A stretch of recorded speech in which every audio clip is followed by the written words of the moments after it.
विशेषज्ञों के डॉक्टरों का एक सेमिनार का आयोजन किया गया।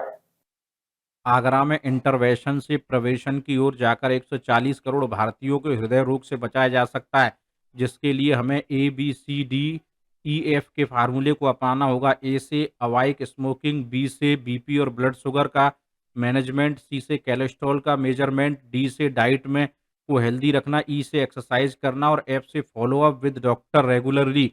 यह विचार होटल जेपी पैलेस में हृदय रोग से संबंधित 2 दिवसीय national conference cardiology Agra live 5.0 के समापन पर एम्स दिल्ली के पूर्व डीन व कार्डियोलॉजी के विभाग के वर्तमान में रमैया मेडिकल कॉलेज बेंगलुरु के डायरेक्टर डॉक्टर VK बहल ने सभागार में उपस्थित आगरा और देश भर के जाने माने हृदय रोग विशेषज्ञों के समक्ष व्यक्त किए। एजियोलोजिस्टेटिक के विषय पर बताया कि इसकी शुरुआत आज से 50 वर्ष पहले हुई थी। अमन गुप्ता, आगरा, समाचार 24। आज आगरा कार्डियोलॉजी लाइव का दूसरा दिन है और ये कॉन्फ्रेंस सुबह 10 बजे शुरू हो गई है और इसमें देश भर से काफ़ी फेमस कार्डियोलॉजिस्ट जो बहुत अच्छे प्रवक्ता हैं इस फील्ड में, जो मतलब पितामह कहा जाते हैं, वो आए हुए हैं। इसमें प्रमुख नाम डॉक्टर VK बहल, डॉक्टर संजय त्यागी, डॉक्टर हर्षवर्धन, डॉक्टर नकुल सिन्हा का है। तो वो उनके सब पे लेक्चर्स चल रहे हैं और इंटरेक्टिव सेशन चल रहा है।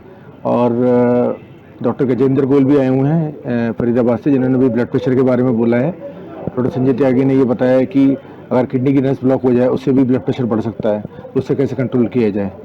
और अभी डॉक्टर हिमांशु यादव अपनी टॉक दे रहे हैं जिसमें कि लिपिड्स, कोलेस्ट्रॉल जो है वो कितना होना चाहिए और कितना कम करना चाहिए हमको।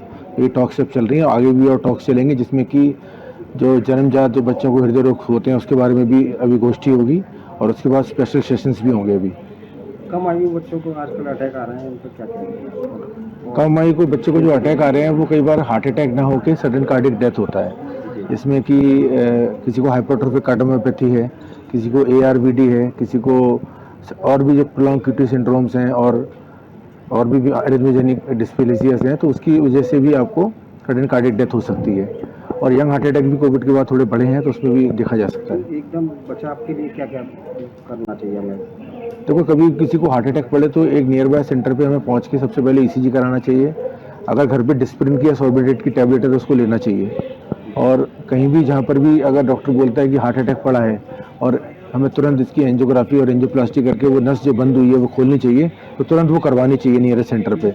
हम कई बार क्या करते हैं कि हम सोचते हैं कि हम यहाँ नहीं कराएं, हम दिल्ली चले जाएं, जयपुर चले जाएं, इतनी देर में हार्ट वीक हो जाता है तो फिर वो एंजियोप्लास्टी से रिकवर नहीं करता है। सर, इसका क्या कारण है? वैक्सीन लग रहा है, लोगों का कहना है कि वैक्सीन के बाद इस तरह के अटैक आ रहे हैं।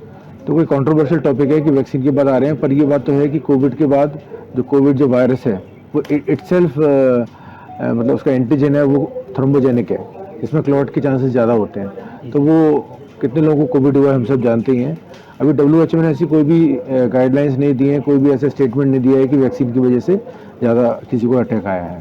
ठीक है।